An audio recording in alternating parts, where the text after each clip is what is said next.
Please answer the question. May resulta na hubang lumabas out of the 163 human bones? Magiging walang kwenta rin ng investigation nyo, si Cruz, because of that. Hindi po ito mawawalang saysay by the Philippine Coast Guard. Teka, I ask, Yes, sir. but you do not believe, meron ka pa salita, but you do not believe that all of those missing sabongeros tinapon doon sa Laal. Sana po, pagtiwalaan po ninyo kami na mayroon pong mararating ang ating investigasyon. Walang problema sa pagkitiwala, Asik eh.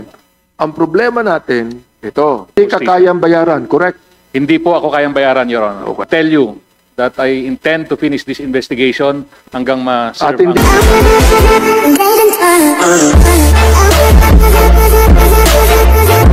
We will talk more about that, no? Ngayon, ito naman, DOJ, IAS, Napulcom, si IDG. Alam nyo, totoo lang, iba yung nababasa ng taong bayan sa pahayagan sa mga inyong testimony ngayon eh. Di ba? Can you imagine, nagsimula tayo ng 2022? Oo, 8 pa lang yan ha. 8 pa lang ng 2022 yan. Ngayon, 34 na nakalista. Tapos, sinasabi ng dyaryo, may 100. So, gusto kong malaman kung sino ang nagsabing 100, samantalang sa CIDG, 34 lang ang nakalagay dyan. Saan po galing yung 100? Halos lahat ng dyaryo nakalagay 100. So we would like to find out saan po ba nanggaling yung 100? Ngayon, ang taong bayan makakaalam yan, 34 lang ang nakalista sa inyo. Si IDG, pakisagot mo nga muna. Yes, Mr. Chair. Insofar as the PNP is concerned, yung mga complainants na lumapit sa amin, sir, 34 ang nabanggit nila na missing, sir. So yun yung pinail namin na kaso, sir. Okay. So officially, sir, 34 lang yan. po ang missing. Yes, Hindi Mr. Chair. 100. We do not know, Mr. Chair. Basta ang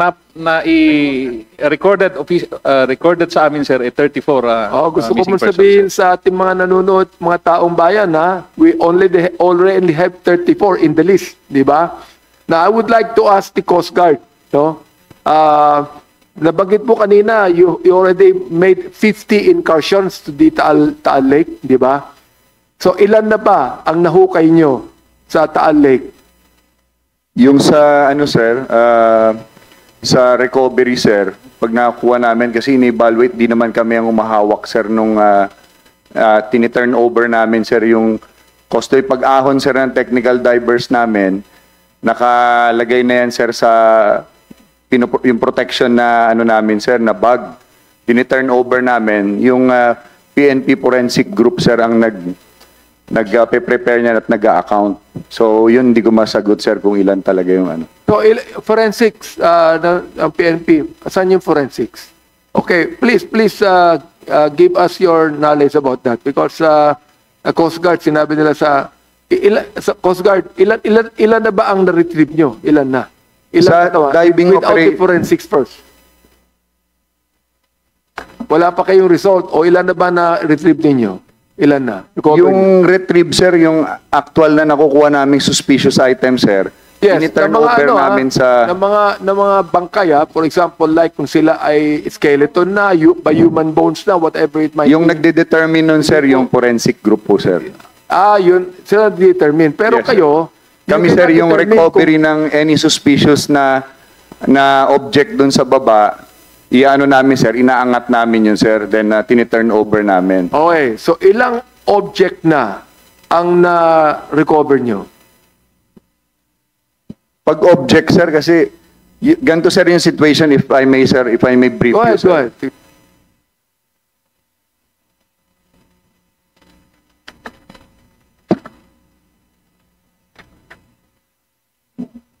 We'd like to also welcome the arrival of Congressman Tino, with minority. Go ahead, go ahead. In the span of, as I've mentioned kanina, sir, we've been doing the underwater diving operation for 50 days already, sir. Sustained yun, sir. But, of course, may mga gaps kami dun, sir, because of weather condition. Ilang beses tayong tinamaan, sir, ng bagyo, eh. Then there are also times dun, sir, pa nag-ooperate kami. Ang situation sa baba, sir, ang divers natin, sir, ang maximum depth, sir, almost 80 plus feet. Ang dinadive na, kaya sir, ang ginagamit na tangke ng tropa natin, sir, mixed gas na yan. We're using nitrox para makatagal yung diver natin sa bottom magtrabaho. Now, we are also using, sir, ROB. Pero, of course, ang ROB, sir, pag ganun ka-murky, sir, hindi mo rin, sir, makakapa eh. Wala naman senses, sir, ang ROB eh. So, yung makikita ng diver, ng ROB natin, sir, binabalikan niya ng divers natin, sir. So, in the span of 50 days na continued na operations natin, ang naiangat namin, sir, yung inangat namin, pero yung number niyan, sir, kung ilan yung laman niya ng mga sako, na-mention din, sir, ni ASEC kanina, ang kinukuha ng divers natin, sir, nung nakita namin yung pattern is laging may dalawang sack, which is that is already considered as a sinker, then merong primary sack, sir, sa gitna para mailubog siya. So, ang na-recover namin, sir, is 19 na, sir, na underwater operations na may nakuha kaming object. Yan, sir, hindi yan isa-isa. So, kaya na-mention ni ASEC kanina, sir, umabot ng ilang daan, sir, kasi parts yun, sir, eh. Oh, in 50, hiwa-hiwala yan, ha? Sa 50 days, ha? Correct, sir. Okay. So, forensics, General, anong masabi po niyo? Yes, sir. This is Police Brigadier General Danilo Baca, sir, the Director of the Forensic Group. Actually, sir, based on our records, as of August 22 this year, it started July 10. We recovered 401 bones. So, Are they human bone? yes, sir. Yung human bones na. Then, out of those items, sir, there are a total of 163 samples were subjected to DNA. Then, the rest po nun, sir, ay hindi na po dahil nag-deteriorate na po. Wala na pong ano. How many are related to the missing sabongeros according to the DNA? As of Hindi ko alam. the report namin, sir, wala pa pong nag-match. Wala pa. Opo, doon sa mga samples na nakuha namin sa mga relatives ng mga missing sabongeros po. Or, wala rin kwenta Pero ongoing wala pa po rin yung kwenta aming yung mga examination. investigasyong ginagawa ng ating mga agency dito. Kung wala kayong makikitang any human bone that will actually implicate maisasama nyo sa missing sabongeros on the DNA basis you have, di ba? Yes, sir. Eh, magiging magiging walang kwenta rin ng investigasyon nyo, si Cruz, because of that. So, please, go ahead, Asay. With due respect, sir, sa inyong observation, I don't think so na hindi po ito mawawalang saysay. Kung matatandaan po natin, 34 po yung nawawala. At although we have reported that there are already 401 human skeletal remains or human bones have been recovered by the Philippine Coast Guard. Teka, Asay. Yes, sir. But you do not believe, meron ka pa salita, but you do not believe that all of those missing sabongeros tinapon doon sa Laal. Yes, Your Honor. Mayroong mga pagkakataon na nawawala sila and they were Opo. thrown somewhere else. Opo. Not only in Taal Lake. Opo. Meron na ba kayo nakita, ang CIDG for example, meron na ba kayo nakita na missing sabongero na tinapon sa ibang lugar, hindi lang sa Taal Lake? Sir, if I may, Go ahead, go if ahead. I may continue. Kasi po, when we compare DNA samples from the relatives, hindi po kasi lahat ng mga kamag-anak ng mga nawawalang sabongero ay nakipag-cooperate.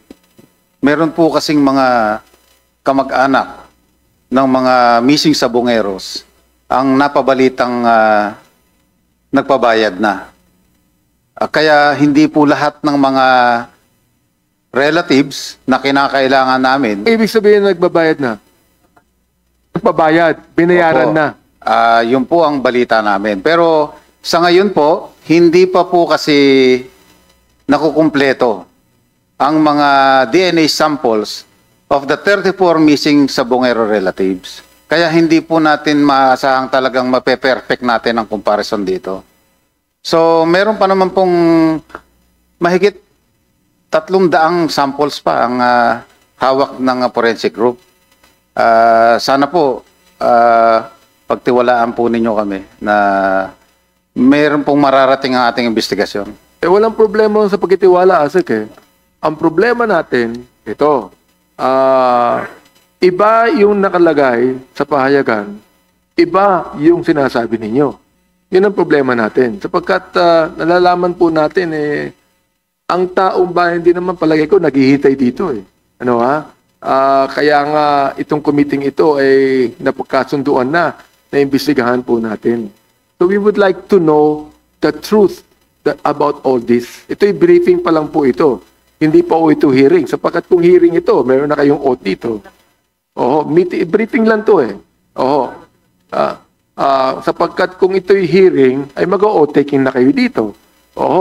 At ang gusto lang natin malaman dito, mga kapatid, sa paglilingkod, ano ba talagang mangyayari sa investigation ito? For example, like, medyo sumingaw, ang sabi nyo, na meron ng mga binayaran ng mga biktima, ng mga mag-anak ng biktima. So, ilan na ba nabayaran? Sapagkat tatahimik na yan eh. Hindi na wala nang interest yan. Bayaran na sila eh. Kaya nga sinabi ko kanina, si IDG, sinabi ko kanina, may nabalita rin, na sumingaw din, na meron ng binayaran sa loob ng Philippine National Police tukol dito upang tumahimik na. Nawala na eh. In a short span of time, na ito'y nasa pahayagan ng ilang araw, biglang wala na eh. Wala na, as in wala na. Wala ka na makikita anumang balita eh. You see, yun po yung concern namin dito, Asek, Cruz, di ba? I mean, sa pagtitiwala, kinakailan talaga magtiwala tayo eh. Di ba? Sapagkat kasama namin kayo sa paglilingkod eh. Oo. Pero kinakailangan lang po sa pagtitiwala natin ay ganito. Na sana naman eh, hindi manguna ang pera dito. Di ba? O tulad ng sinabi mo kanina, na nabayaran na yung ibang biktima, ibig sabihin, pera na ang namayani dyan, no? Kaya pag ang pera na namayani, di ba? Tapos na ang investigasyon. Tama ho ba ako, si IDG? Kayo nag-iimbestiga eh. Yes, sir. Tama po kayo. Pero I assure you, Mr. Chair, na yung yung aming commitment ay tuloy-tuloy. What kind of assurance and commitment can you give us? Personally, Mr. Chair, as Director of CIDG, I could, with all candor, tell you that I intend to finish this investigation hanggang ma-serve At hindi ang ka justice. kayang bayaran, correct? Hindi po ako kayang bayaran, Your Honor. Okay. Salamat, maraming salamat. Hindi under oath yan, hindi pa under oath yan. maraming salamat. Ito po, meron pong tanong si Congresswoman Libby sa inyo. To our resource person about the DNA, how long will the test take before we have the result? Actually po ma'am, ang process po natin, upon receipt of the sample, it will going to take 7 to 8 days bago po makapag-generate tayo ng So since when did you start the DNA testing? Of started, 163 bones, according Opo. to you. it started July 10, then naka-receive na po kami. Up to now po, nagkakaroon pa rin po kami ng examination, DNA examination. Yeah. But what did you say about the number of days? 7 to 8 days po yung You're supposed to process. have a result already? Yes ma'am, may result po na... How come it's August already?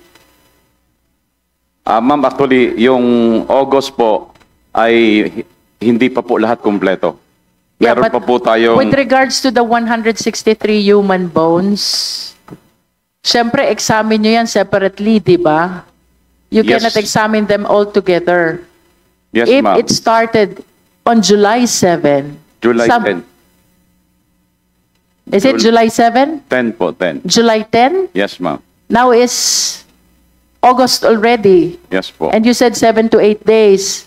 So, dapat kahit papano may resulta na tayo. Yes, ma'am. Actually, may result na po tayo, ma'am.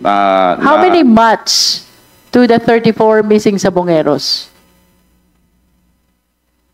Actually, ma'am, we could not consider Disclose. the number of months, ma'am. Kasi yung as of now, we only have about 29 samples from the relatives. So meaning to say, yung mga relatives nitong 34 missing Sabongero po ay 29 lang po nag-submit ng kanilang sample. So that 34 missing Sabongeros is now represented for purposes of DNA by 29 relatives Yes po. who have submitted their specimen.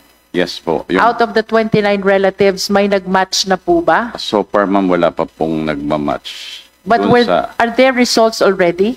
From the meron pa po 163 tayong human ongoing, ma'am. bones? Meron pa po tayong ongoing. No, please answer the question. May resulta na hubang lumabas out of the 163 human bones? Yes po, ma'am. Nakakompleto na po tayo, ma'am, ng 45.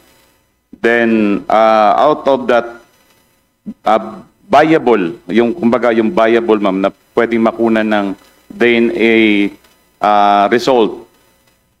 Yung 85 na po yun na viable is 45 po ang natapos. Then, mayroon pa po ongoing, not 40. Okay, dun po Opo. sa 45, Yes, ma'am. according to you, tapos na. May Yes. nag-match po ba with the 29 relatives So of far- the 34 missing Sabongeros? Wala po, ma'am. I wish to ask the DOJ. I remember, if there is no corpus, if there is no body, there is no crime of murder. Ito pa rin ho ba ang jurisprudence natin to this date? Your Honor, may I allow the prosecutor Reyes to answer the question? Yes, please. Good afternoon, Your Honor. I am Prosecution Attorney John Harold Reyes. For that answer, sa general rule, napag-aralan po natin sa law school na when it comes to the crimes of murder, it is really essential na kailangan ma-discover muna yung body ng victim.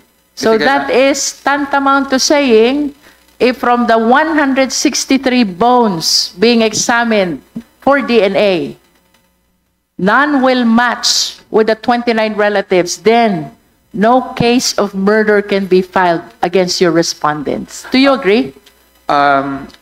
With candor, I do not agree, Your Honor, considering that at present, hindi pa naman po tapos yung ating ongoing operation sa Taal Lake. In No, fact, I am referring to the 163 bones. Okay, Please base your answer on that. as Kung far doon as- sa 163, no? Walang mag-match doon sa 29 relatives. Yun lang 163 na yon. Is it correct to say that we cannot file a murder case out of that 163 bones? With candor, I still maintain my answer, Your Honor, na posible pa rin po. Kasi po, although meron naman po kasi tayong ibang ebidensya, we can use other pieces of evidence to establish, halimbawa, Like what? for instance, a testimony of a witness who Will the case of murder prosper with a plain testimony without corpus delicti? as a general rule, as I May have exception na ba sa general rule? Your Honor, if you are going to base our answer on the results na hawak po ngayon ng PNP Forensic Group, sa ngayon hindi pa po pwede, but hindi po ibig sabihin nun ay at all hindi na talaga tayo makakapag-file ng case for murder, because as I have mentioned, yung ating search and retrieval operation sa Taal Lake is still ongoing. In fact, if my recollection is correct, Commodore Tubilla made mention na at this date, we are I still in the search understand, squad. Prosecutor Reyes, but I am anchoring my question from the 163 human bones which were submitted already from the DNA test, no? And this is actually a question. Pwedeng sagutin ni Attorney Kalinisan. Nagbago na po ba ang jurisprudence? In the case of murder, can it prosper without the corpus delicti? Your Honor, if I may, from what I know in the law, body of the crime or corpus delicti does not exactly or necessarily mean that is the body or a dead body. So, the body of the crime means yung pong kabuuan ng ebidensya. So, if you could prove murder using not a body, using other methods, then that is acceptable, Your Honor. And in fact, there are jurisprudence wherein overwhelming circumstantial evidence can be used to convict a person in a criminal case. So that is allowed and that has been decided by the Supreme Court in numerous cases, Your Honor. In this case of missing Sabongero, I hope that there will be result favorable to the investigation. But in the event that there is none, Attorney Calinisan, halimbawa, hypothetical lang, wala talagang mag-match dun sa human bone which were submitted for DNA testing. What evidence do you think can still support this case? We can put weight dun po sa testimonial evidence of certain individuals, Your Honor. It's just a matter of appreciation. If we would give due weight dun po sa testimony po ng ating mga star witnesses, Your Honors. I think with regards to that issue, I am encouraging lawyers to study this one. Kaya bang mag-prosper ng murder case without the body of the crime? By body, I am referring, of course, to the human remains. No? This is one case that the Philippine government is facing right now. Indeed, very sensational. But I do agree, this is a very challenging one. And I wish you all good luck. Sana, you will be able to establish the required amount of evidence to be able to seek justice for the family of these victims. Thank you. Thank you, Congresswoman Luistro. Do we have any more members?